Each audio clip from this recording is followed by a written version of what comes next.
Welcome to Sweet Dreams Storytelling, where we unwind, relax, and drift into dreamland. I'm your host, Mike, and I'm so glad you're joining me tonight. Let's get cozy and settle in. Story for this evening is The Crown of the Forsaken. Chapter 1, Whispers of Fate. In the serene heart of Eldara's vast, ancient forest, the village of Thornwood lay cradled by towering trees, whose roots had delved into the earth eons ago. Here, life flowed quietly for its inhabitants, mostly hunters and gatherers, who lived in harmony with the natural world. Among them was Arya, known for her unmatched skills with the bow and her deep connection to the forest. Arya's home was a modest cottage on the outskirts of the village, bordered by the whispering woods and a clear, bubbling stream. The cottage was filled with relics of her adventures and her parents before her: maps, dried herbs, and stones etched with old runes. Arya lived alone now, her parents having passed when she was but a child, leaving her under the care of the village elder, Mirabel. One crisp evening, as twilight draped its velvet cloak over the forest, Arya sat by the fireplace, the flames casting dancing shadows across the room. Her mind was restless, troubled by dreams that had been visiting her more frequently. These were not ordinary dreams. They were vivid and intense, filled with visions of dark clouds swallowing Eldara and strange, haunting whispers that called out to her. Unable to shake the unease, Arya stepped outside, hoping the cool night air would clear her mind. The forest at night was a symphony of sounds, from the gentle rustle of leaves to the distant call of nocturnal creatures. But tonight, a strange silence enveloped the woods, as if the forest itself was holding its breath. Drawn by an inexplicable urge, Arya wandered deeper into the forest. The moon, nearly full, bathed the woods in a ghostly glow, her path illuminated by its silvery light. As she walked, the whispers returned, clearer now, almost as if the forest itself was speaking to her. Arya, light-bearer. The crown. The words seemed to echo from the shadows, weaving through the trees. Arya's heart quickened, her hunter's instincts on high alert. She followed the whispers to a clearing she had never seen before, where the moonlight focused on a single point in the center. There, atop a small, moss-covered hillock, lay an ancient stone, its surface smooth and oddly luminescent. Arya approached cautiously, her hand on the dagger at her belt. As she touched the stone, a surge of visions flooded her mind, images of a shattered crown, each piece engulfed by darkness, and a towering figure cloaked in shadow, his eyes burning with malice. The vision ended as swiftly as it had begun, leaving Arya gasping for breath, her hand still pressed against the cold stone. She knew then what she must do. The dreams, the whispers, the stone, they were not mere coincidences, but a call to action. The crown of the Forsaken, whatever it was, lay at the heart of it all, and she was meant to find it. Determined, Arya returned to her cottage before dawn, her mission clear. She would set out at first light to seek Mirabel's counsel. The wise sage would surely know more about these visions, and perhaps about the crown itself. As Arya prepared for the journey ahead, she felt a mix of fear and exhilaration. Little did she know, her quest would not only be a test of her strength and courage, but also a journey into the very soul of Eldara, entwining her fate with the ancient legends of her land. Chapter 2, The Call to Adventure. The first light of dawn had barely touched the tips of the ancient pines when Arya stepped out of her cottage. The village of Thornwood was still asleep, save for the early morning songbirds and the gentle rustling of the forest. With a leather pack slung over her shoulder and her trusted bow in hand, Arya made her way towards the heart of the village. The path to Mirabel's home was one she had walked countless times before. Nestled near the village square, the sage's house was as much a library as a dwelling, filled with books, scrolls, and artifacts collected over decades of service to the community. The walls were lined with shelves that reached the ceiling, each crammed with knowledge of the old and the mystical. Mirabel, having served as the village's guide and healer, was the keeper of these secrets and a grandmother figure to Arya after her parents' passing. Arya found Mirabel in her usual place, seated at a large oak desk strewn with open tomes and parchments. The sage looked up, her eyes reflecting the wisdom of her years, framed by lines of kindness. At the sight of Arya, Mirabel's expression softened. "My child, what brings you here at this hour?" Your eyes tell me it's more than just an early visit, Mirabel said, gesturing for Arya to take a seat across from her. Taking a deep breath, Arya recounted the dreams that had disturbed her sleep for weeks, the eerie silence of the forest last night, and her encounter with the mysterious glowing stone. As she spoke, Mirabel listened intently, her fingers tapping gently on the wooden surface of her desk. When Arya finished, there was a moment of silence as Mirabel pondered, her gaze drifting to a large, ancient book on her desk. Finally, she spoke, her voice carrying a weight that filled the room. Arya, what you've experienced is no ordinary dream, nor a mere trick of the mind. The whispers you hear, the visions you see, they are indeed a call. The crown of the Forsaken is an ancient artifact, broken and lost through the ages. It was created to bind and contain a darkness that once threatened to consume the world, a darkness that now stirs once more. Mirabel rose and walked to a dusty shelf, retrieving a thick, leather-bound book. She flipped through the pages until she found what she was looking for, a detailed drawing of a crown, each piece adorned with cryptic symbols and scattered across a map.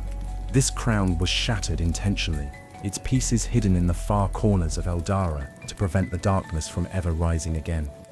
But now, it seems, the pieces must be brought together to stop the evil that you have seen in your visions. Arya listened, a mix of fear and resolve building within her. The task was monumental, perhaps beyond her capabilities, but the determination in Mirabel's eyes gave her courage.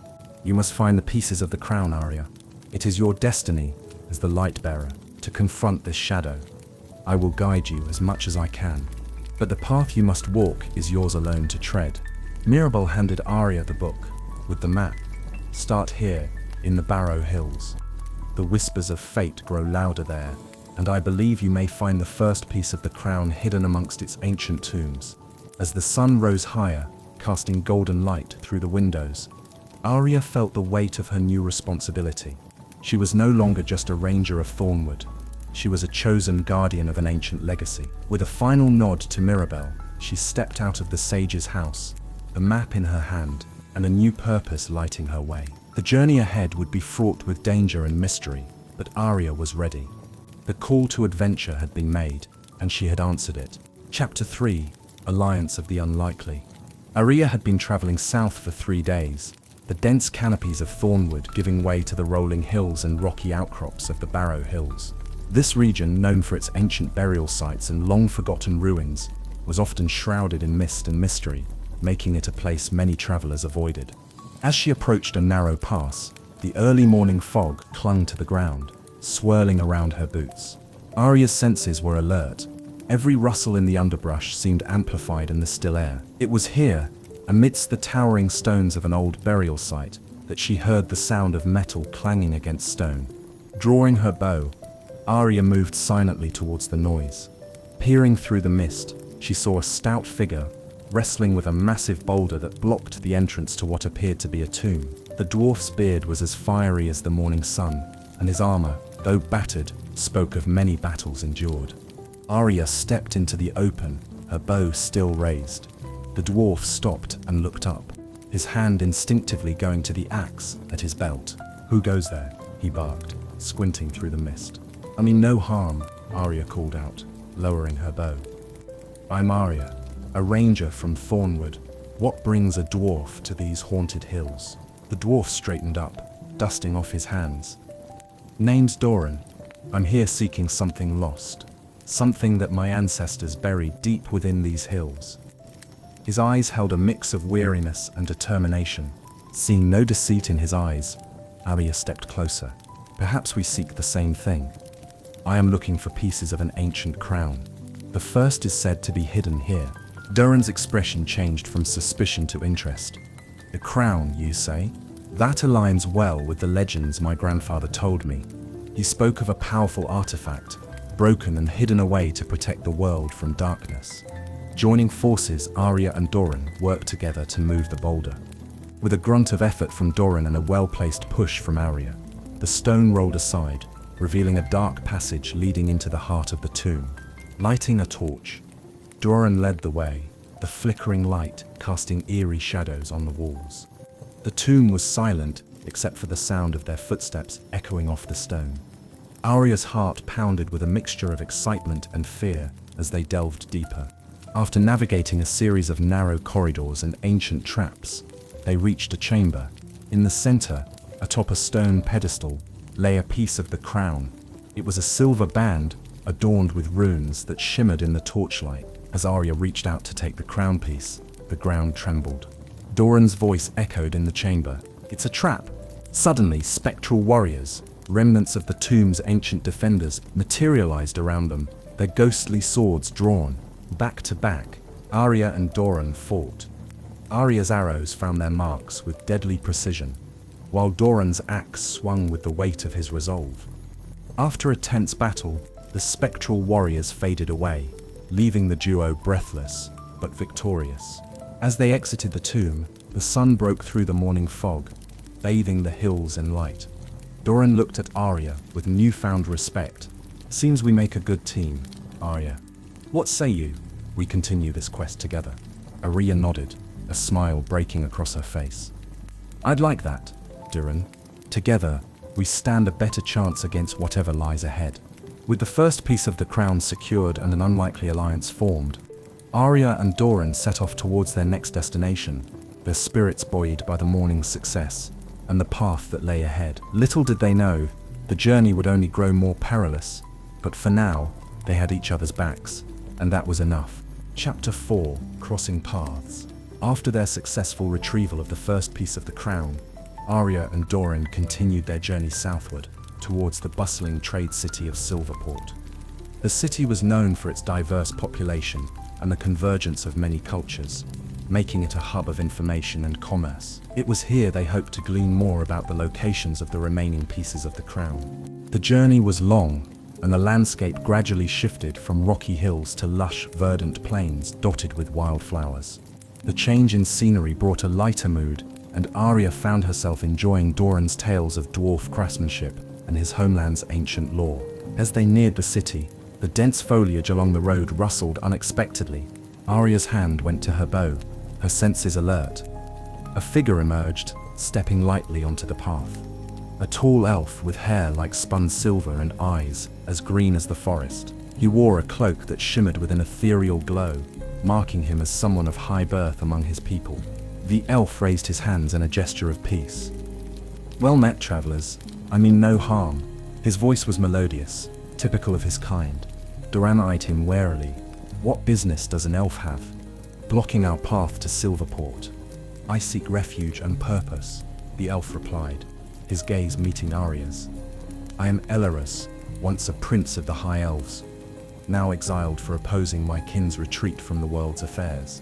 I heard talk in the forest of a ranger and a dwarf bearing an ancient artifact, and thought perhaps fate meant for our paths to cross." Arya studied Elorus, sensing his sincerity.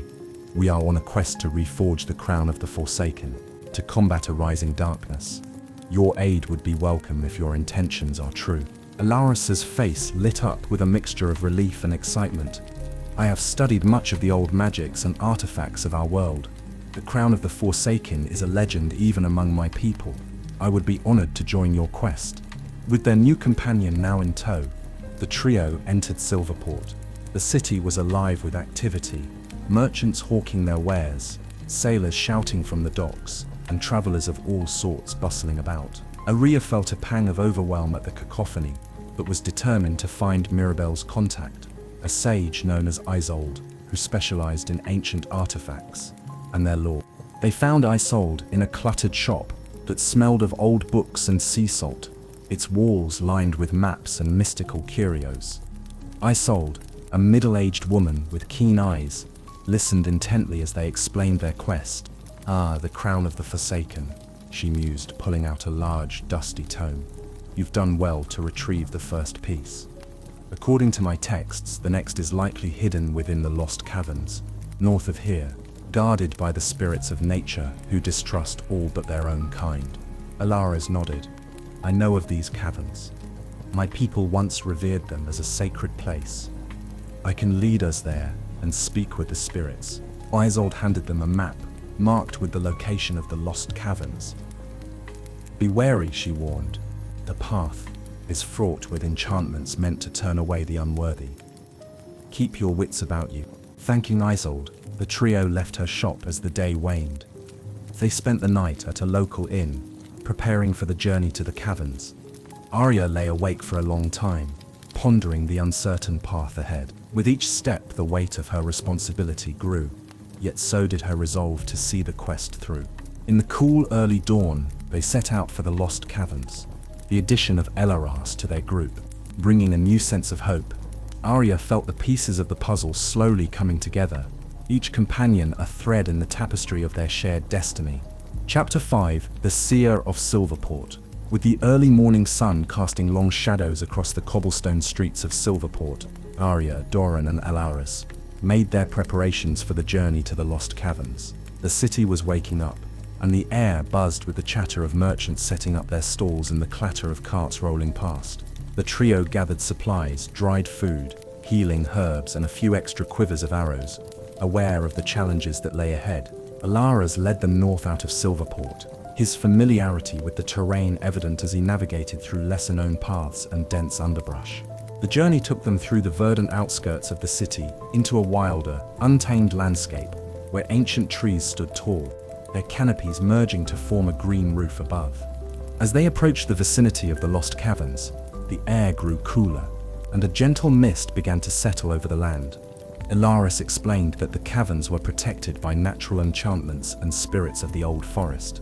"We must be respectful and tread lightly. The spirits here are guardians of the earth, and do not take kindly to intruders," he cautioned.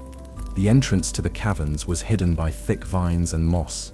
It appeared as nothing more than part of the hillside, unless one knew exactly where to look. Elaras whispered a few ancient words in the elvish tongue, and the vines slowly parted, revealing a dark, gaping maw that led into the depths of the earth. The inside of the cavern was cool and damp, with the sound of dripping water echoing off the stone walls. They lit torches, and the flickering light revealed ancient runes etched into the rock, glowing faintly with residual magic. As they delved deeper, the air grew thick with an ethereal presence, and Arya felt a tingle of magic that raised the hairs on the back of her neck. Suddenly, a soft, melodic voice filled the cavern. "Why do you enter this sacred place, children of the surface?" Elaras stepped forward, speaking in a calm, clear voice. "Great spirits of the cavern, we come in search of a piece of the crown of the Forsaken, to prevent a darkness that threatens to consume the world above and below." There was a long silence, then the environment shifted subtly. The air warmed, and the previously ominous shadows seemed to retreat. "Your intentions are pure, but many have come here under false pretenses. You must prove your worth," the voice replied. The challenge came swiftly. The cavern floor trembled, and from the earth rose elemental guardians, beings of stone and moss, their forms both beautiful and formidable. Arya, Doran, and Elaras readied themselves, knowing they must face this trial to earn the trust of the spirits. The battle was a test of both skill and heart. Arya's arrows flew true, imbued with her resolve. Doran's axe swung with the weight of his ancestral pride, and Elaras' magic weaved between them, a dance of light and shadow. As each guardian fell, it turned into a pile of earth and leaves, returning to the cavern floor. Exhausted but unbroken, the trio stood their ground as the voice spoke again. "You have proven your strength and your hearts. The piece of the crown you seek lies within." Guided by a soft glow, they found the second piece of the crown on a natural pedestal. It was a shard of gold, intricate and heavy with the weight of its history. As Arya picked it up, a sense of peace settled over her, a sign that the spirits approved of their quest. With the second piece secured, they thanked the spirits and made their way out of the caverns. The path back seemed less daunting, the forest around them less foreboding.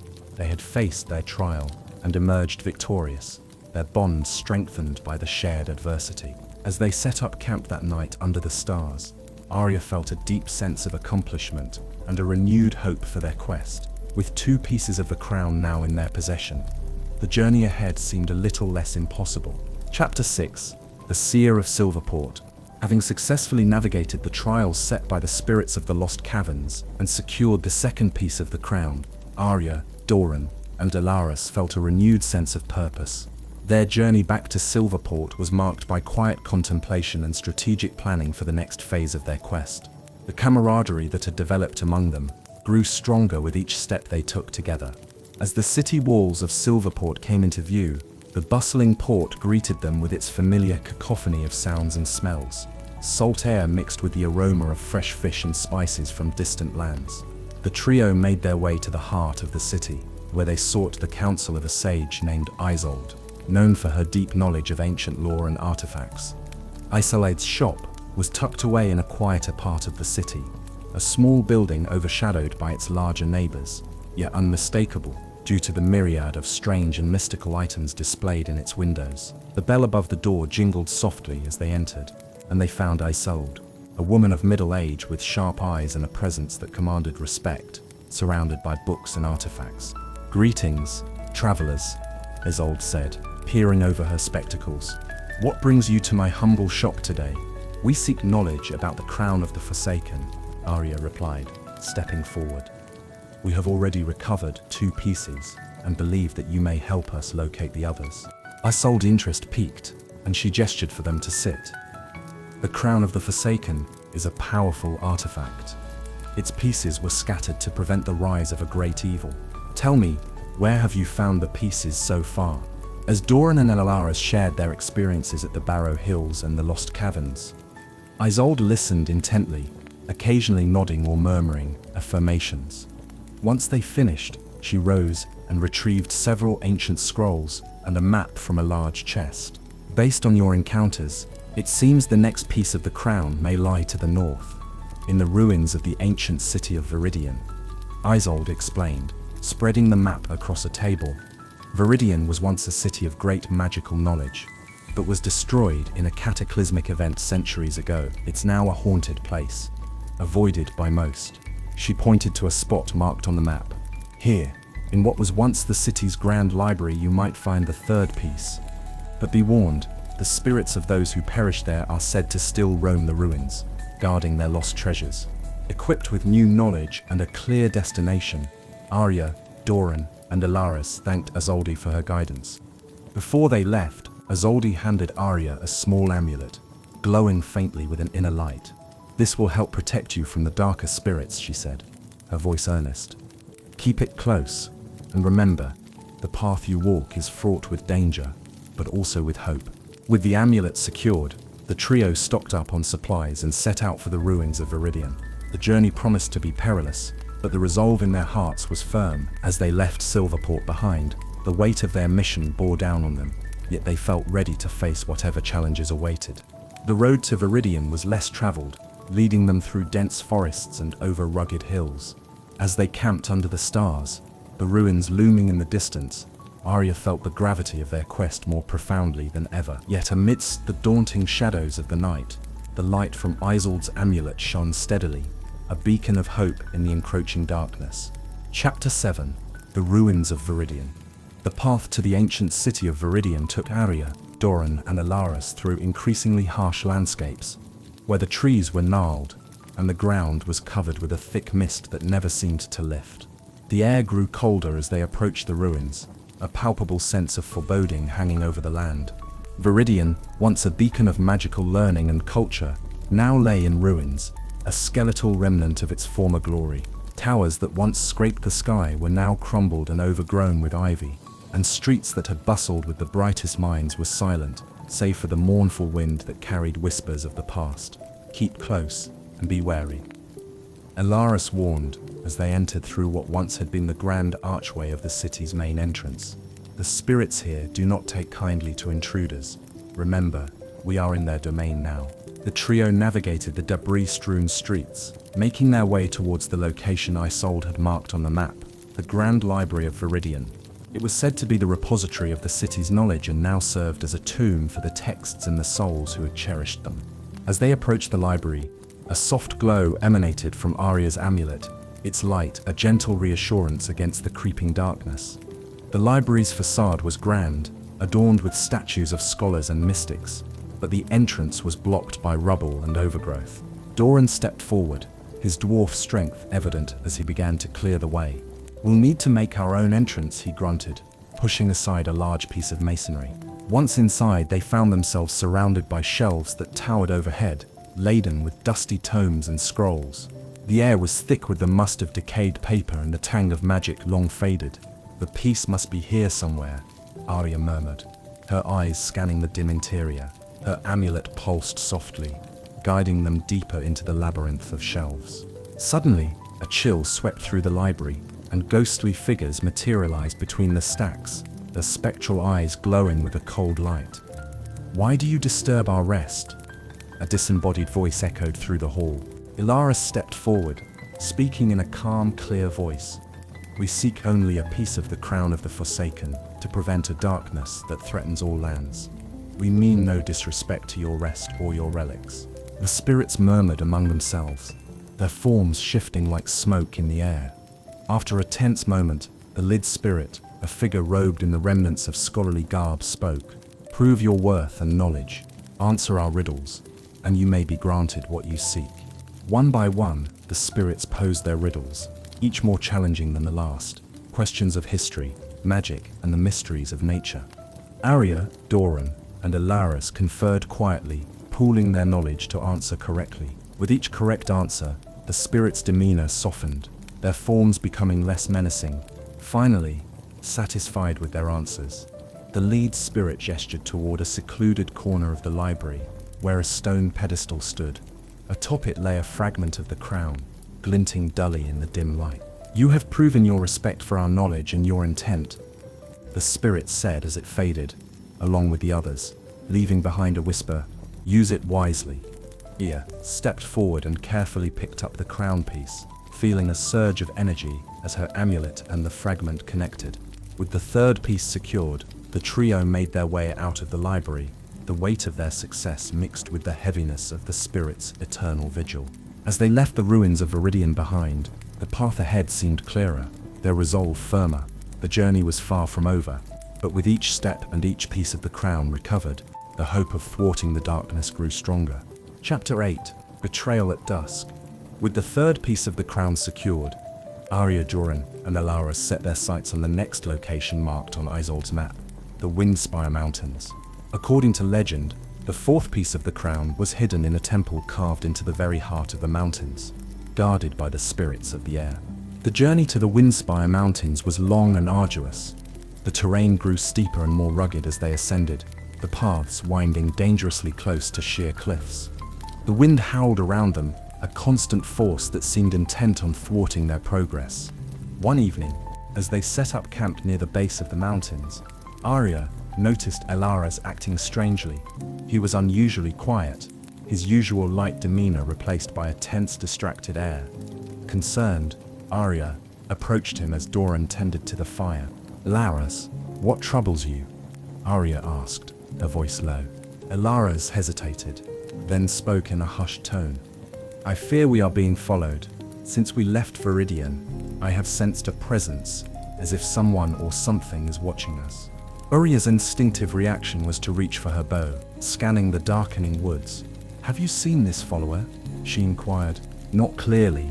It's more a shadow, always just out of sight," Alaras replied, his eyes searching the woods. Doran joined them, overhearing the last part of their conversation. "Let's keep watch tonight. If someone is trailing us, we'll catch them," he said firmly, his hand resting on the handle of his axe. The night passed tensely, with each of them taking turns on watch. Near dawn, when it was Arya's turn, a figure emerged from the shadows of the trees, a cloaked man, approaching the campsite stealthily. Arya nocked an arrow and called out, "Stop! Reveal yourself or I shoot." The figure paused, then slowly pulled back the hood, revealing a young man with sharp features and a guarded expression. "I mean no harm," he said, his hands raised. "My name is Halvan. I've been following you since Silverport." "Why follow us?" Doran demanded, emerging from his tent, axe ready. Halvan's eyes flickered with a mix of fear and determination. "I seek the crown of the Forsaken, not for power, but to protect someone dear to me from the darkness that grows each day. I thought if I could join you, perhaps together we could stop it." The trio conferred briefly. Arya's intuition told her that Halvan's intentions were genuine, and his knowledge about the darkness could be invaluable. Reluctantly, they agreed to let him join, but with caution. Over the next few days, Halvan proved to be a skilled traveler and useful in navigating the treacherous paths of the Windspire Mountains. However, as they neared the temple, Arya woke one night to find Halvan rummaging through their belongings. Confronted, Halvan's desperation became apparent. "I'm sorry," he confessed, cornered. "I was hired by a lord from the east to retrieve the crown pieces. He promised me the safety of my village in return." Betrayed and furious, Doran and Ilaris were ready to cast Halvan out, but Arya, seeing the torment in his eyes, proposed a different plan. "Help us willingly, and we will help protect your village when the time comes. Your betrayal could have cost us everything, but we choose to believe in redemption."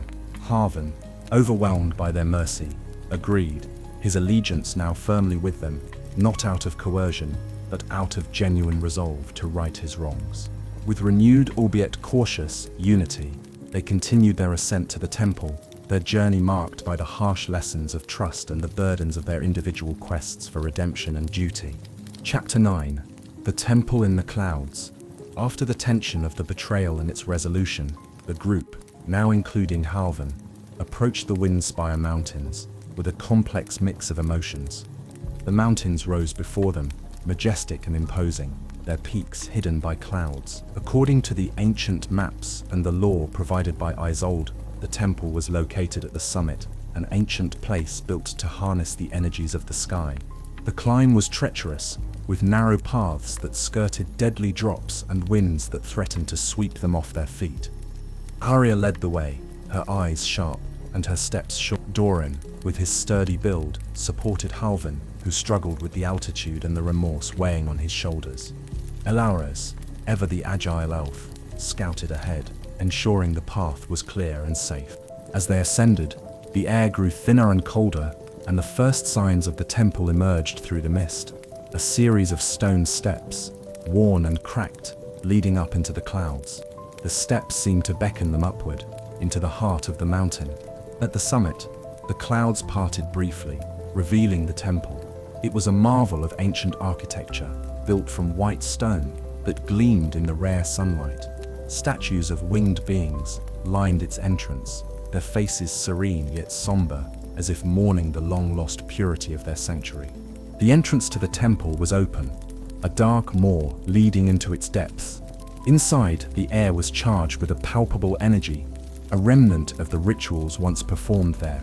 The walls were lined with intricate carvings depicting the sky, stars, and creatures of the air. The group moved cautiously, aware that the temple might still be protected by enchantments or guardians. As they delved deeper, they encountered their first challenge, a room with a massive chasm that split the floor, the other side barely visible in the dim light. Ilaris pointed to symbols on the wall that suggested a way to bridge the chasm. "These writings speak of a trial of faith," he interpreted. "One must trust in the wind to carry them across." Arya examined the symbols, then stepped back, allowing Halvan to approach. "You wanted to redeem yourself," she said quietly. "Help us solve this." Halvan studied the symbols, then closed his eyes and took a deep breath. Stepping forward, he whispered a plea for forgiveness and leapt. For a heart-stopping moment, he hung suspended in the air. Then a gust of wind surged up from the depths of the chasm, carrying him safely to the other side. One by one, each member of the group followed, placing their trust in the ancient magic of the temple. Each leap was a leap of faith, and each successful crossing strengthened their resolve and trust in each other. On the other side, they found themselves in a large chamber, at the center of which sat an altar. Upon the altar lay the fourth piece of the crown, cradled by stone hands that were part of the sculpture. As Arya approached to retrieve it, the wind in the chamber grew stronger, swirling around her, lifting her hair and cloak, as if acknowledging her as the rightful bearer of the crown. With the fourth piece secured, the group made their way back down the mountain, the temple's challenges behind them, but their path forward fraught with the knowledge that the final pieces of the crown and the final challenges lay ahead. That night, as they camped at the mountain's base, the stars seemed to shine a bit brighter, and the wind carried whispers of encouragement. They had faced much, and more trials awaited, but together they were ready to continue their quest to reforge the crown of the Forsaken and face whatever darkness awaited them. Chapter 10. Revelations in the Snow. After descending the Windspire Mountains, Arya and her companions set their sights on the frozen wastes, a desolate and icy expanse rumored to house the fifth piece of the crown. The frozen wastes were known for their harsh conditions and the ancient ruins of a civilization lost to time and ice. As they ventured into the colder regions, the landscape changed dramatically. Snow blanketed the ground, and ice formed on the branches of sparse, leafless trees. The air was bitterly cold, each breath a sharp reminder of the environment's hostility. Arya led the group, her map indicating that they were nearing a valley known as the Hollow of Echoes, named for the way sounds carried and echoed strangely across the icy chasms. It was here, according to the legends, that a temple dedicated to the goddess of winter housed the next piece of the crown. The journey through the frozen wastes was taxing.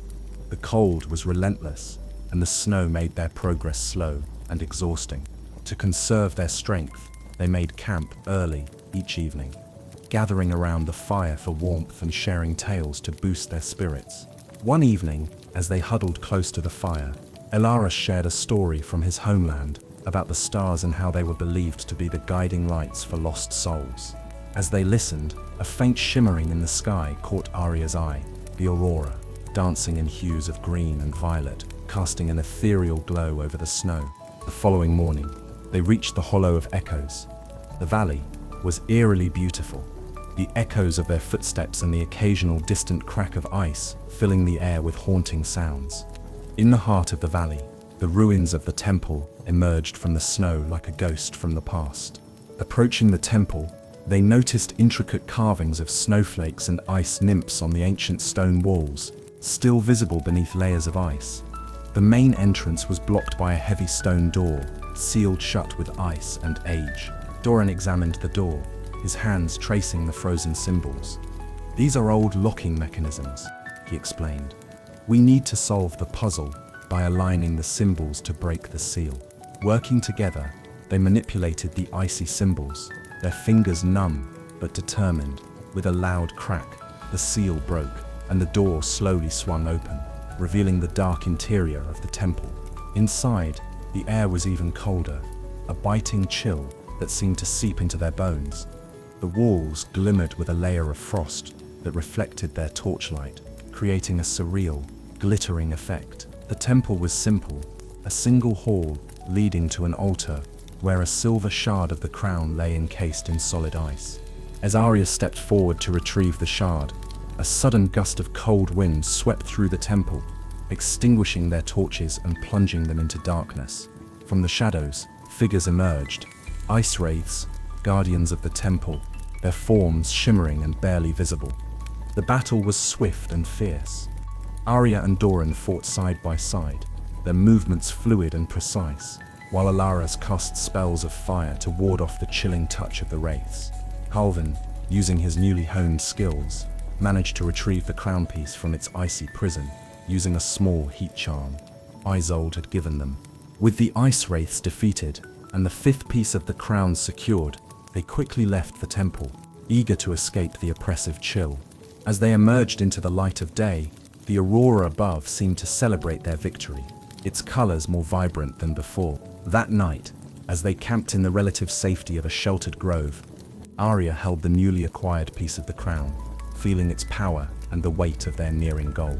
They were one step closer to completing their quest, each piece bringing them closer to facing the darkness that threatened their world.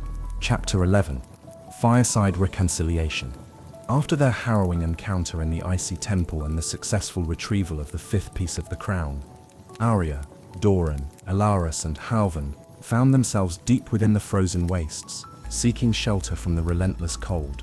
As they continued their journey towards the rumored location of the next piece, the strain of their travels began to show, pulling at the seams of their fellowship. The group made camp one evening in a sheltered copse, where the wind's howl was somewhat muted by the dense pine trees. As they sat around the fire, each lost in their thoughts, the flickering flames cast long shadows on their faces, mirroring the growing darkness within. Duran broke the silence, his voice gruff with fatigue. "We've come far, but the path ahead weighs on me. We've each faced much, and I wonder if the toll isn't too great." Elaris, ever the voice of reason, nodded in agreement. It's true we are tested, perhaps more than we anticipated. But remember, we're not just fighting for ourselves, but for all of Eldara. The pieces of the crown we've gathered are testament to our strength together, not apart. Halvan, still feeling the weight of his earlier betrayal, added quietly, I've had more reason than any to doubt the path I chose. But seeing how much you all are willing to sacrifice, including forgiving me, has given me hope that redemption is indeed possible. Arya listened to her companions, feeling the weight of leadership and the responsibility of her role as the light-bearer. She knew the journey had changed them all, forging them in the fires of adversity. We have all come far from who we were when this journey began. She began, her voice steady. Doubt, fear, and regret have walked with us every step of the way. Yet, here we are, together, not just still standing, but moving forward. She looked at each of her companions in turn, her gaze firm yet kind. We each carry our burdens and our doubts, but we also carry a shared hope. Let's not forget the strength we draw from each other. We're not just bound by this quest, but by the belief that we can make a difference. The group sat in reflective silence, the crackle of the fire punctuating their thoughts. Finally, Doran nodded, his expression resolute.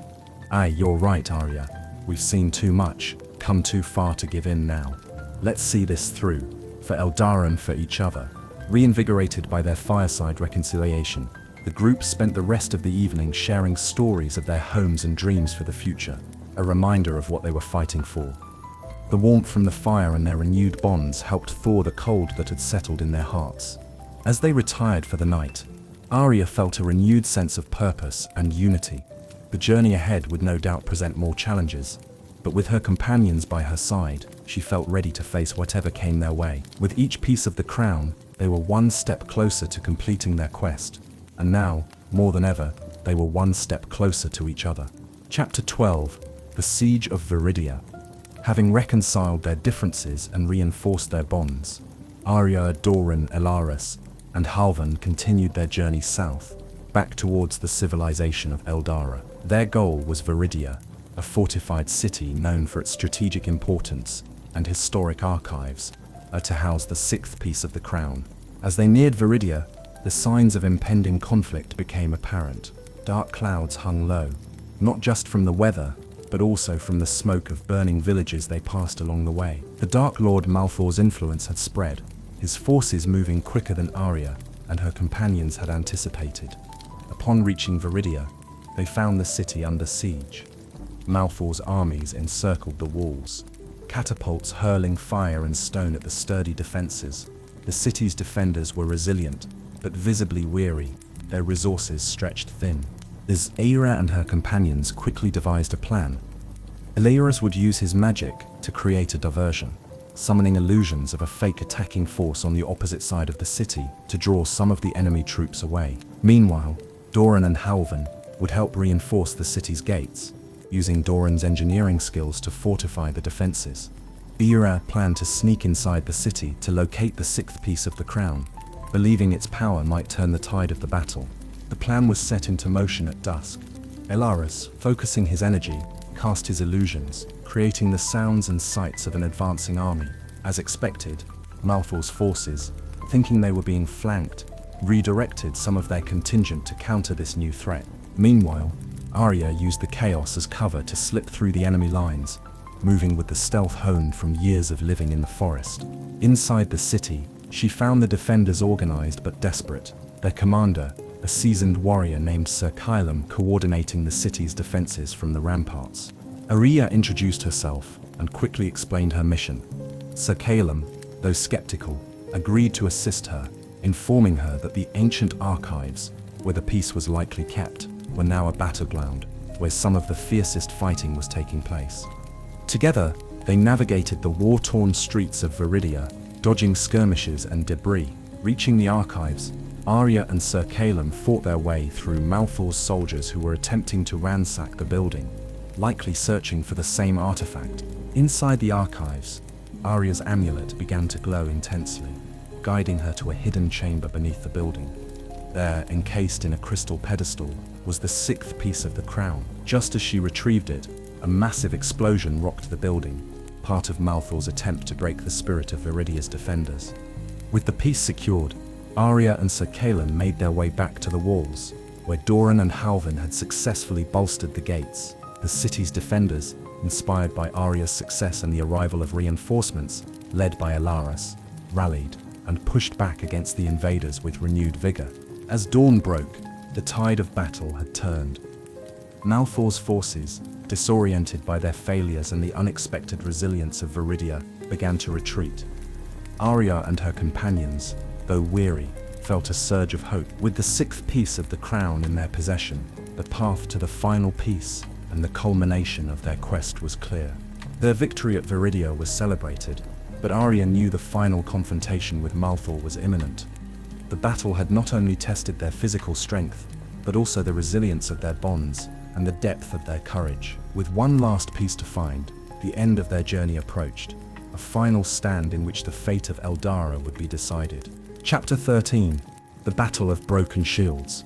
After the siege of Viridia, Arya and her companions, bolstered by their recent victory and the acquisition of the sixth piece of the crown, knew the time had come to take a more offensive stance against Malthor's growing threat. They planned to strike at one of Malthor's key strongholds, the fortress of Gravenmarch, located on the borders of Eldara's central realms.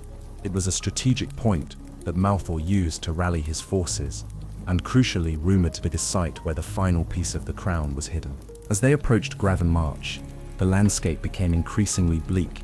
Fields once lush and fertile were now scorched and barren, the air thick with the stench of decay. The fortress itself loomed on the horizon, a dark silhouette against the setting sun, its towers casting long shadows over the land. Knowing a direct assault would be suicidal, Arya and her team decided on a two-pronged strategy. Doran and Halvin would lead a contingent of Viridia's defenders. They had recruited to launch a frontal assault on the fortress gates, serving as a distraction. Meanwhile, Arya and Alaris would infiltrate the fortress from the rear, using the cover of darkness to move undetected through the shadows. The battle began at dusk. Doran, armored in the heavy plate of a dwarven warrior, and Halvin, now fully committed to their cause, charged at the head of their battalion with a thunderous roar.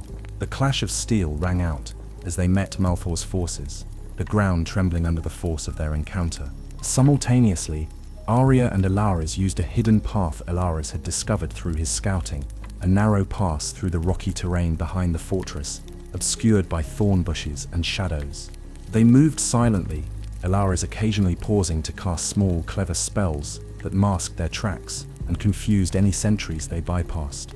Inside the fortress, Arya and Alaris navigated through the dark corridors, guided by Arya's amulet, which pulsed more intensely with each step towards the final piece of the crown. They reached the central keep, where the amulet's glow led them to a secret chamber beneath the fortress, a place heavy with dark magic, the air cold and still.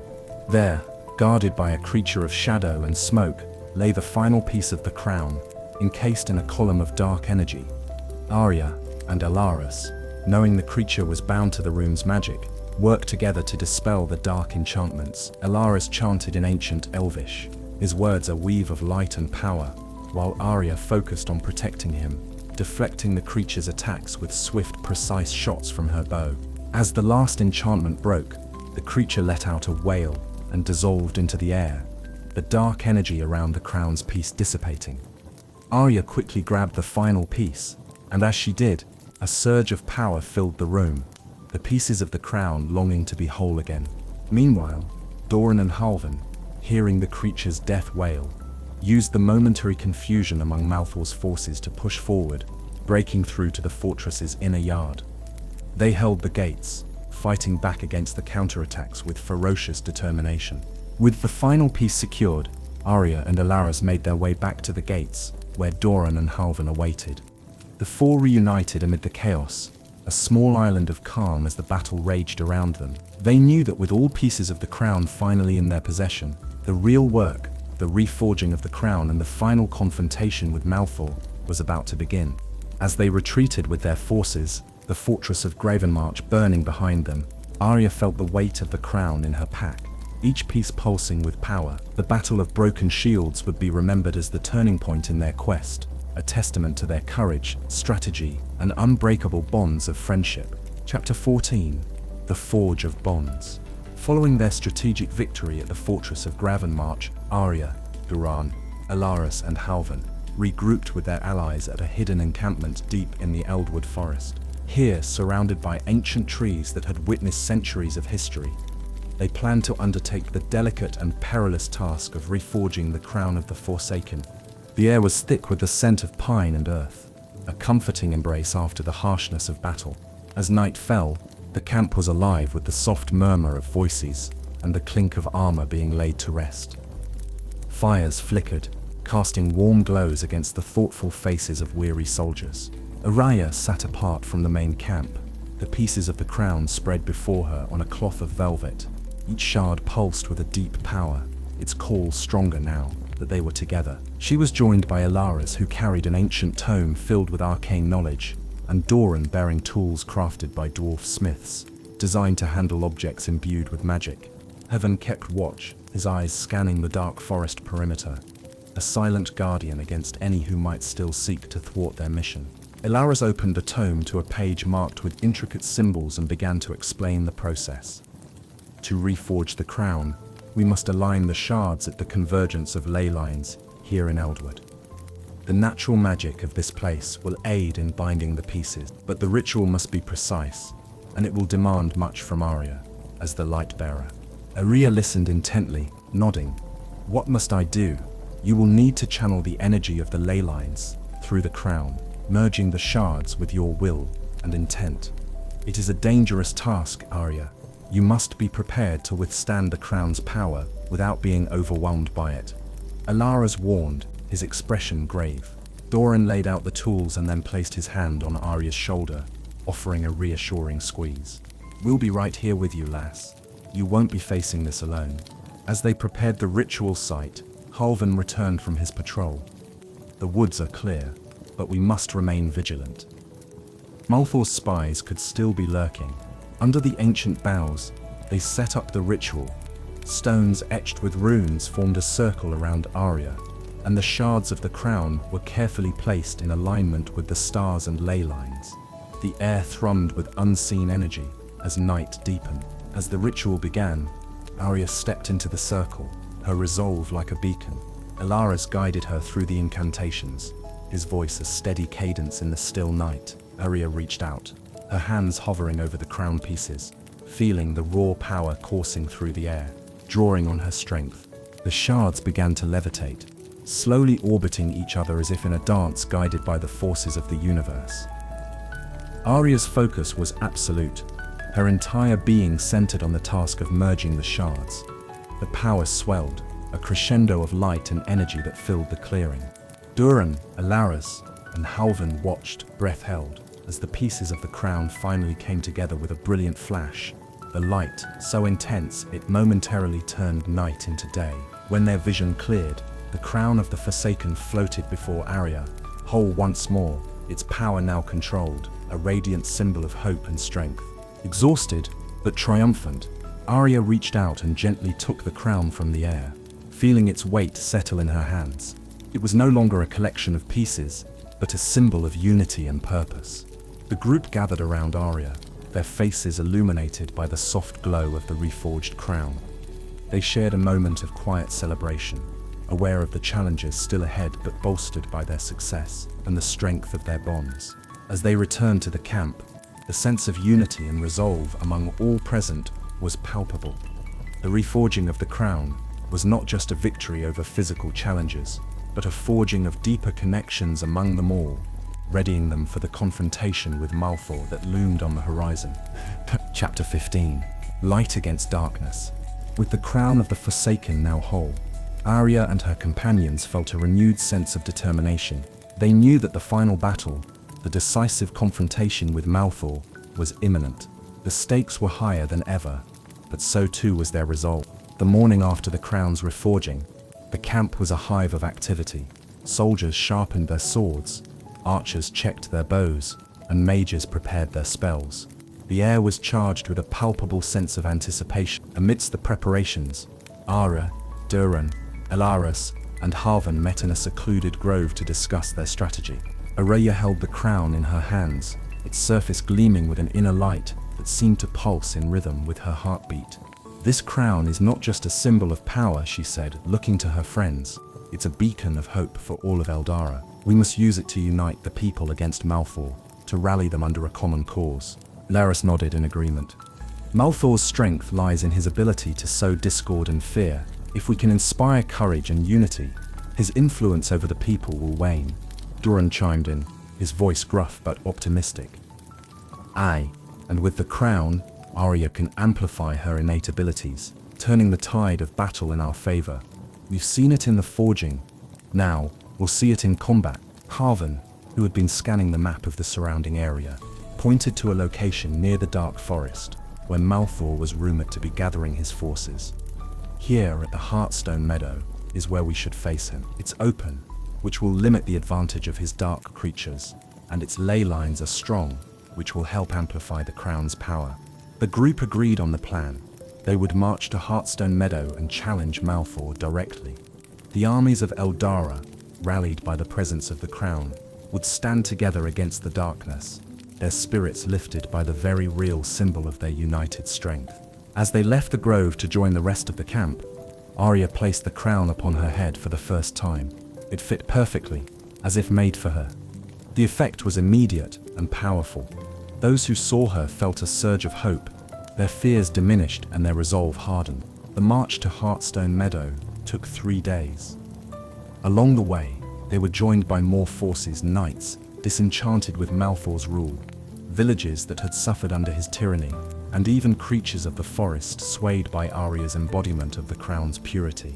Upon arriving at the meadow, they found Malthor already waiting, his army a grotesque mirror of their own shadowy figures bristling with dark energy, the air around them crackling with malice. The battle commenced at dawn. Arya, leading her forces, shone brightly at the forefront, the crown upon her head a dazzling beacon. The combat was fierce and brutal, with both sides clashing with a ferocity born of desperation.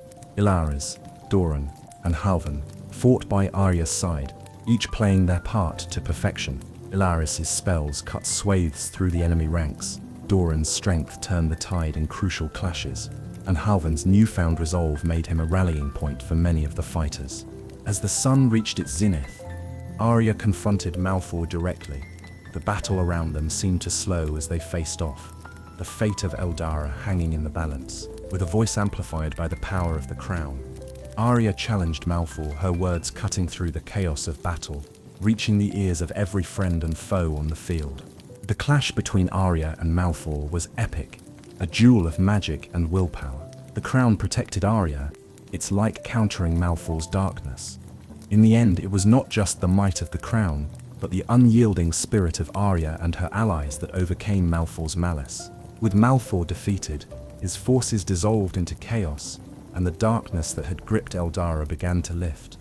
The Battle of Heartstone Meadow would be remembered not just as a victory of arms, but as a triumph of the human spirit, bolstered by unity and the will to fight for the light. Chapter 16, The Crown United. The field of Heartstone Meadow was quiet, the battle over, the ground marked by the scars of combat. Malthor's dark forces had been scattered, and his shadow lifted from the land. Around Arya, her allies, weary yet elated, began the solemn task of tending to the wounded and honoring the fallen. The weight of the crown on Arya's head was not just a burden now, but a symbol of the hard-won peace that had been achieved. As the sun set, painting the sky in hues of gold and crimson, Arya stood before her companions and the assembled armies of Eldara, with the crown gleaming upon her brow. She spoke of loss and victory, of the sacrifices made by all to ensure the darkness was held at bay. "This crown," Arya said, her voice resonant with the power of unity and renewal, "was once broken, scattered across our land as a means to protect us. Today, it stands whole, not just as a symbol of power, but as a beacon of our collective strength and determination." In the days that followed, Arya and her companions traveled through Eldara, visiting villages and cities alike. Wherever they went, the crown inspired people. It was not only a promise of protection, but also a call to rebuild what had been lost. Doran, using his skills as a builder and craftsman, led efforts to restore damaged fortresses and homes. Alaris, tapping into his deep well of knowledge, helped cleanse lands that had been poisoned by dark magic, restoring them so that they could once again flourish. Harvan, redeemed in the eyes of many, worked alongside Arya to train local militias, ensuring that the people of Eldara could defend their lands should darkness rise again. As winter gave way to spring, Arya decided that the crown should not reside in a royal vault or be worn in the halls of power. Instead, it would be housed in a new sanctuary, open to all, a place of reflection and learning. The sanctuary, located at the heart of Eldara, would be a site where anyone could come to understand the history of the crown and the importance of vigilance and unity. The day the sanctuary was inaugurated was a day of great celebration. People from all corners of Eldara gathered, their faces bright with hope. Arya, with her companions by her side, placed the crown in its new home, a crystal pedestal designed to catch the light of the rising sun. "Let this place be a reminder of what we can accomplish when we stand together," Arya declared, her voice carrying across the gathered crowd. "Let it remind us that while peace may now reign, we must always be guardians of our own fate." The sanctuary quickly became a place of pilgrimage, a symbol of peace and unity. Arya continued to lead, not as a ruler, but as a guardian. She and her companions, bound by their shared trials and triumphs, remained close, their friendships deepening as they worked together for the future of Eldara.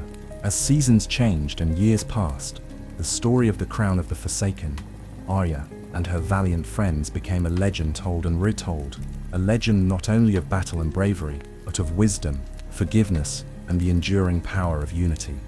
Chapter 17: Confrontation with Malfoy. As peace settled over the land of Eldara, Arya found herself walking the path of the sanctuary's garden, the Crown of the Forsaken safely enshrined but never far from her thoughts. The garden was lush, filled with plants that bloomed even in the soft light of the setting sun, a testament to Alaris's magic and the resilience of life. With the sanctuary as her backdrop, Arya often pondered the weight of her experiences. Though the crown was no longer upon her head, its essence was intertwined with her own. She felt its call, a gentle reminder of her duties as the guardian of peace.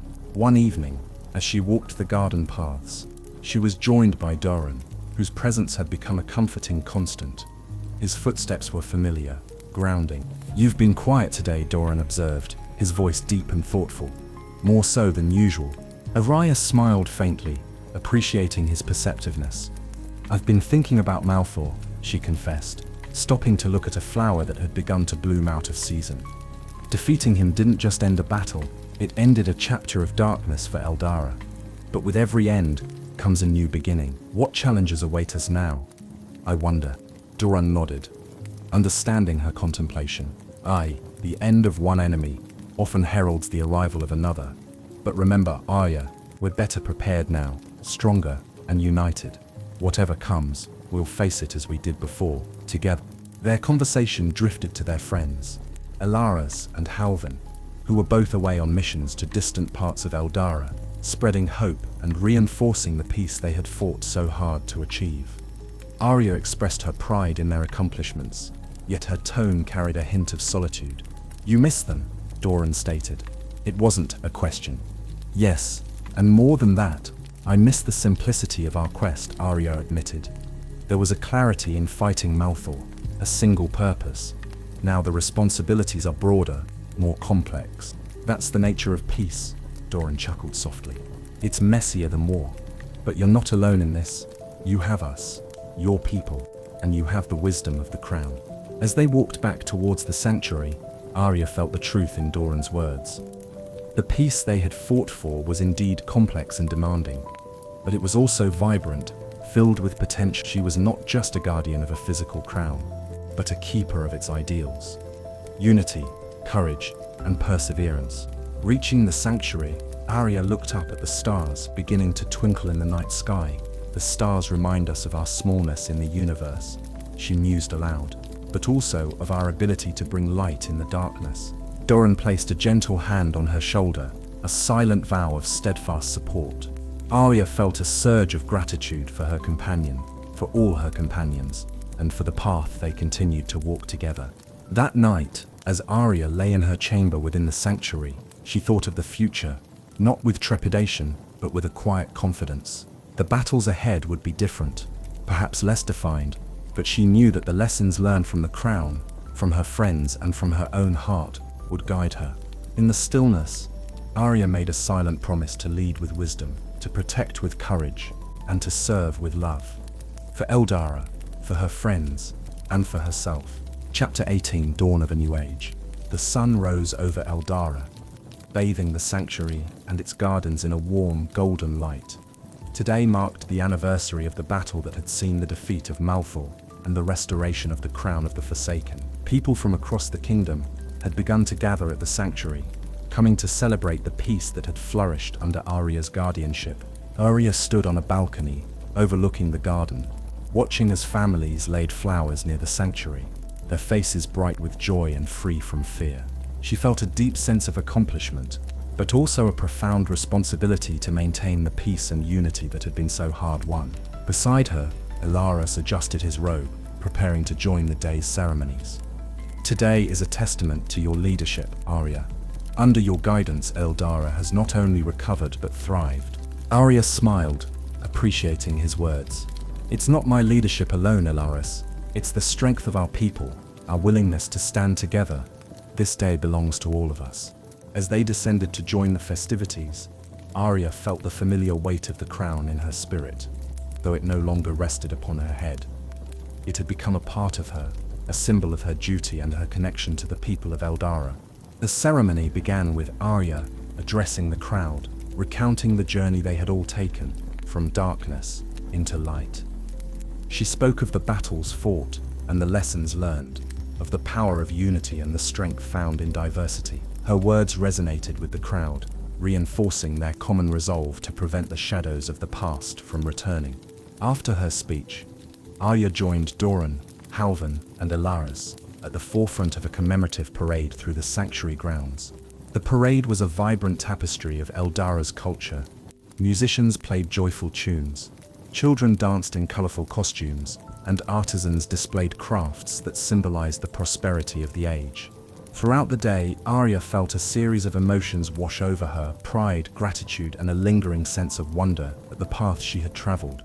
She took time to speak with her people, listening to their stories of recovery and renewal, affirming her commitment to their well-being. As the sun set, casting long shadows across the sanctuary, Arya and her companions gathered in a quiet corner of the gardens. They shared a simple meal, reminiscing about their journey, acknowledging their losses, and celebrating their growth. Halvan, who had found his place as a leader in the community, raised his cup in a toast to Arya, who wore the crown and bore its burden with grace and strength. To all of us, for finding light in the darkness. They clinked cups, each feeling the bond of their shared experiences. Arya looked at each of her friends, her heart full. To us, and to Eldara, may the peace we've built last through the ages. As night fell, Arya walked alone to the place where the crown was displayed. She stood before it, feeling its ancient power, now quiet and contained. She whispered a vow to continue protecting Eldara with wisdom and courage, a guardian not just of a crown, but of a people. The final chapter of Arya's journey was not an end, but a beginning, a promise of continued dedication and a legacy of peace. The Crown of the Forsaken had been a journey of transformation for Arya and for Eldara, a saga that would inspire generations to come.